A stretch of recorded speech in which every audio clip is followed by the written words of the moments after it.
सबसे पहले तो मैं ठाकुर सुखविंदर सिंह सुक्खू जी माननीय मुख्यमंत्री जी का धन्यवाद करना चाहता हूं कि उन्होंने शब्द ग्रहण करने के तुरंत बाद कहा था कि हम व्यवस्था परिवर्तन से लोगों की सेवा करेंगे।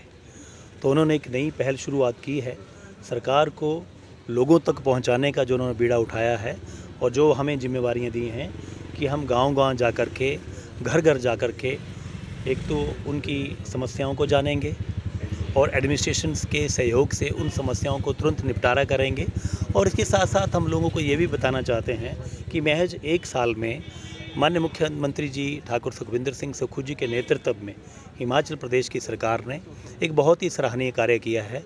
हालांकि इसमें हमें थोड़ा सा मुश्किलातों का भी सामना करना पड़ा। जैसे एक आपदा के तुरंत समय में हमारी आर्थिक स्थिति अच्छी नहीं थी, उसके बावजूद भी 4,500 करोड़ रुपए की मदद हिमाचल प्रदेश के विभागों से ठाकुर सुखविंदर सिंह सुक्खू जी ने लोगों की सेवा में अर्पित की, जहां तक कि हमें केंद्र सरकार से कोई पैसा नहीं मिला।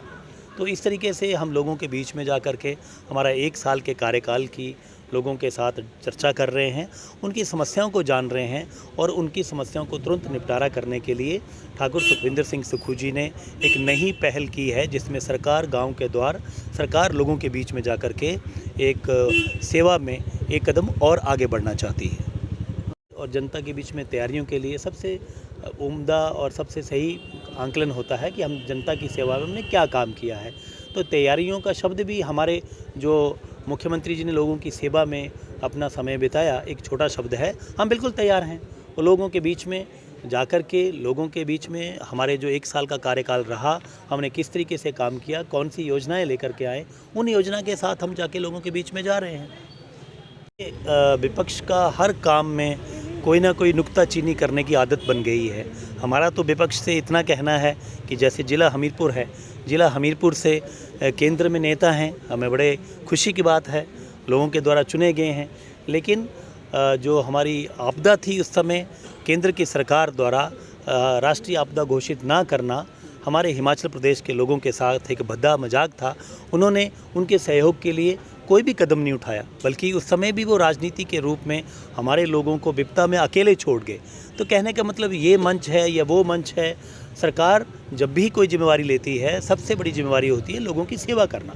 तो हमारे ऊपर तंज कसने के बजाय वो स्पष्ट ये कहें कि उन्होंने इस समय एक साल में जो सबसे बड़ी आपदा आई उसमें उनका क्या सहयोग रहा, ऐसा कौन सा मंच था, ऐसी कौन सी आवाज़ थी जिस आवाज़ के चलते उन्होंने हमें केंद्र सरकार से पैसा दिलवाया। हमने तो विधानसभा में बात की। तो ये सब लोग जो हैं केवल मात्र जनता का ध्यान भटकाने के लिए ऐसी बातें करते हैं। लेकिन हिमाचल प्रदेश की जनता जान चुकी है कि ठाकुर सुखविंदर सिंह सुक्खू जी जन सेवा में पीछे हटने वाले नहीं हैं। बल्कि हमें बड़ा गौरव प्राप्त हुआ जब हिमाचल प्रदेश में के मुख्यमंत्री जी को हिंदुस्तान के 4 सबसे मजबूत मुख्यमंत्रियों में नामांकित किया गया। एक चैनल के द्वारा सर्वे किया गया। हमारा हिमाचल प्रदेश छोटा सा प्रदेश है और एक साल के महज कार्यकाल में हमारे मुख्यमंत्री जी को 4 सशक्त मुख्यमंत्रियों में नामांकित करना हमारे लिए गौरव की बात है। तो इस तरीके से हम अच्छा काम कर रहे हैं और विपक्ष जो है केवल मात्र बातें करता है और हम उसकी परवाह नहीं करते हुए जनता की सेवा में हर घर में पहुंचने की कोशिश कर रहे हैं, हर गांव में पहुंचने की कोशिश कर रहे हैं और उनकी समस्याओं को सुधारने के लिए, निपटाने के लिए हम प्रयासरत हैं।